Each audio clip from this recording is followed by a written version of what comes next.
Vote काटने की बात अगर ये है तो हमारा ये मानना है कि हम तो सरकार बना रहे हैं, तो बाकी जो पार्टियां हैं वो हमारा वोट काटेंगी। हम लोगों के पास बहुत कैंडिडेट हैं, हर सीट पे आधे दर्जन से ज़्यादा कैंडिडेट्स हैं, कुछ पर तो बहुत ज़्यादा हैं।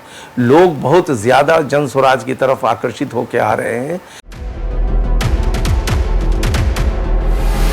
नमस्कार, आप देख रहे हैं मंथन टुडे। मैं हूं आपके साथ अंशु गोस्वामी।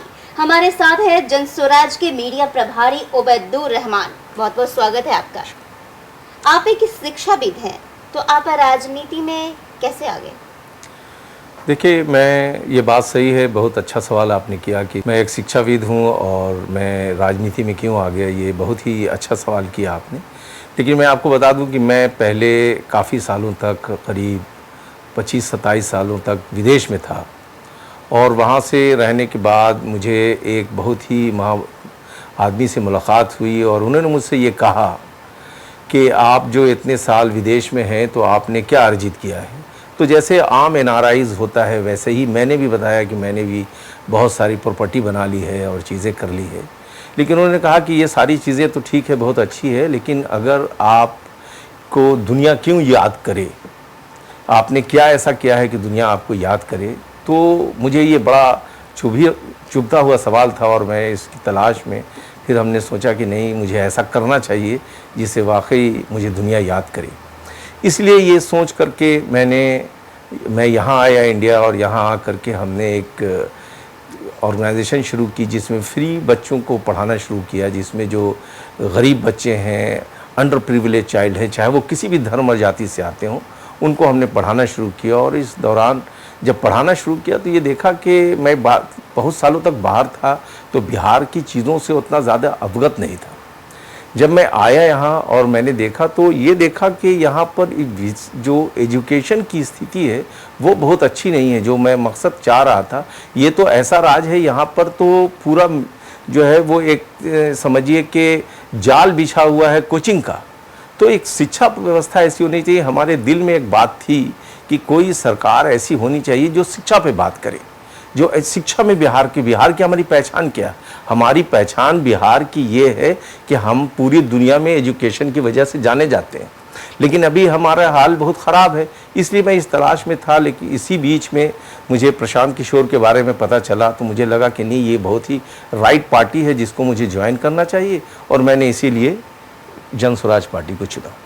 प्रशांत किशोर पर ये टैग लगा हुआ है कि वो बीजेपी की टीम बी की तरह काम कर रहे हैं। देखिए, ये प्रशांत किशोर ने कई पार्टियों के लिए काम किया है और बी टीम और सी टीम, ये तो जो हमारे विरोधी हैं उन्होंने ये सिर्फ इल्ज़ाम लगाया है। ऐसी कोई बात कहीं भी नहीं है। कोई पार्टी किसी की बी टीम सी टीम उसकी विचारधारा से होती है। हमारी विचारधारा अलग है, बीजेपी की विचारधारा बिल्कुल किसी, आपको सबको पता है कि बीजेपी की विचारधारा क्या है।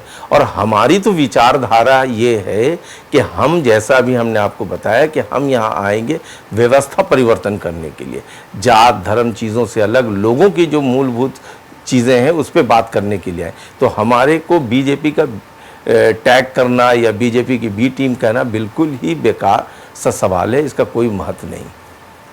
तो लेकिन क्या इस तरीके से अगर ना कोई विचारों का मेल है, ना ही कुछ ऐसा है, तो क्या वोट काटने के लिए प्रशांत किशोर इस तरीके से स्टैंड पे स्टैंड लिए जा रहे हैं, अपनी पार्टी को अलग तरीके से स्थापित करना चाहते हैं या फिर मर्ज करना चाहते हैं? नहीं, ये बात है। देखिए, हम लोग किसी में मर्ज नहीं किया। हमारे अंदर कुछ पार्टियां आके मर्ज कर रही हैं और हम लोग जो है वो इलेक्शन में आए हैं तो इलेक्शन ही लड़ेंगे। कोई राजनीति पार्टी राजनीति में आती है इलेक्शन लड़ने के लिए। वोट काटने की बात अगर ये है तो हमारा ये मानना है कि हम तो सरकार बना रहे हैं, तो बाकी जो पार्टियां वो हमारा वोट काटेंगी, इसलिए हम वोट काटने किसी का नहीं आए। मुस्लिम विरोधी बातें करने वाले और मुस्लिमों पर कई तरह के अनर्गल टिप्पणियां करते नजर आते रहे मनीष कश्यप को भी आपकी पार्टी ने जगह दिया, अपनी पार्टी में क्यों शामिल किया? कोई अगर ऐसी बात है कि अब जब मनीष कश्यप ने पार्टी ज्वाइन किया तो हमारे सूत्रधार प्रशांत किशोर जी ने कहा कि आज से इनकी पहचान जन स्वराज की है। पीछे उन्होंने क्या किया नहीं किया वो चीज़ें नल एंड वॉइड वो ख़त्म हो गई। आज उन्होंने जन स्वराज बात किया है, अब वो जन स्वराज की बात करेंगे, बिहार को बदलने की बात करेंगे, सबको साथ लेके चलने की बात करेंगे। पिछले दिनों में उन्होंने क्या किया था उससे हमारा कोई लेना देना नहीं। इससे नेगेटिव इम्पैक्ट पड़ेगी आपके पार्टी के ऊपर? नहीं, क्यों पड़ेगी, क्यों पड़ेगी नेगेटिव इम्पैक्ट? अब वो अपने अंदर कोई आदमी सुधार करना चाहता है, स्वच्छता से आया, बिहार को बदलना चाहता है, तो उसमें उसका स्वागत।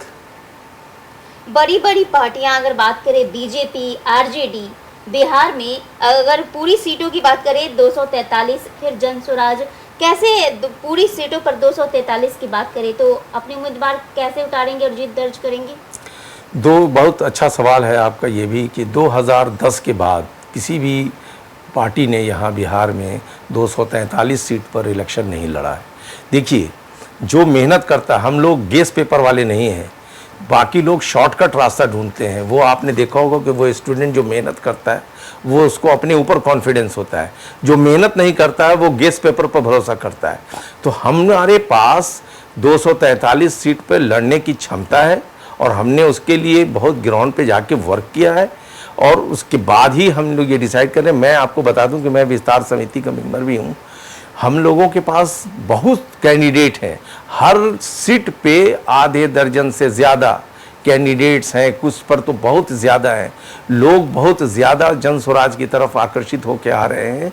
इसलिए हम लोगों को हर तरफ से, आप देख रहे हैं जहाँ कहीं प्रशांत किशोर जा रहे हैं हर जगह भीड़ जा रही है। भीड़ क्या बताती है? यही बताती है कि हमारे पीस साथ जन समूह है, लोगों का समूह है। तो हम क्यों नहीं 243 सीट पर लड़ेंगे?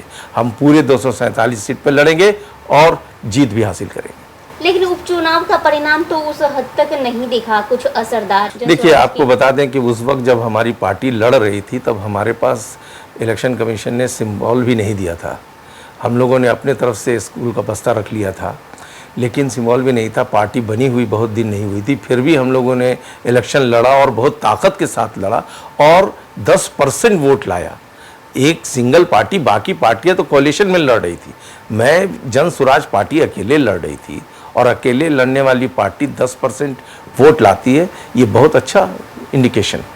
गठबंधन के दौर में जिस तरीके से प्रशांत किशोर कहते नजर आते हैं कि वो अकेले चुनाव भी लड़ेंगे और वो किसी से गठबंधन नहीं करेंगे, क्या ऐसा संभव हो पाएगा?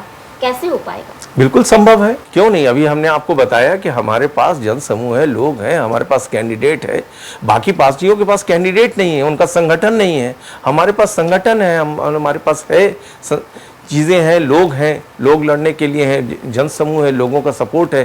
तो हम हिम्मत कर रहे हैं। आपको पहले ही बताया कि हम लोग गेस पेपर वाले नहीं हैं भैया, हमने तो पूरी स्टडी की है, पूरा किताब पढ़ा है। जब पूरी किताब पढ़ी है तो पूरी किताब से कहीं से भी क्वेश्चन आएगा तो जवाब देंगे ना। कहना बड़ा आसान है, आपको लगता है धरातल पर ये काफी आसान होगा? संभव है ऐसा? बिल्कुल है, संभव है, तभी तो जा रहे हैं। अगर संभव नहीं होता तो क्यों जाते? ये तो सारी हम लोगों ने स्टडी की, उसके बाद जा रहे हैं। अकेले जिस तरीके से अगर करें, बिना किसी गठबंधन में जाकर, बिना मर्ज हुए अकेले संभव है क्यों नहीं? बिल्कुल सरकार बनाना बिल्कुल है, क्यों नहीं है। और ये करके आपको दिखाएंगे। इससे पहले भी आपको बता दें कि क्या बाकी राज्यों में बहुत सारी पार्टियां अकेले लड़ती हैं, या क्या ये कोalition पे ही इलेक्शन लड़ना सबको ज़रूरी है? कहीं ऐसा लिखा है कि कोalition के साथ ही इलेक्शन लड़ना है? ऐसा नहीं लिखा है कि कोalition के साथ इलेक्शन लड़ना है। हम अकेले इलेक्शन लड़ेंगे, दिखाएंगे और करेंगे। बहुत बहुत शुक्रिया उबैदुर रहमान जी आपका। देश और दुनिया की तमाम खबरों को देखने के लिए देखते रहिए मंथन टुडे। शुक्रिया।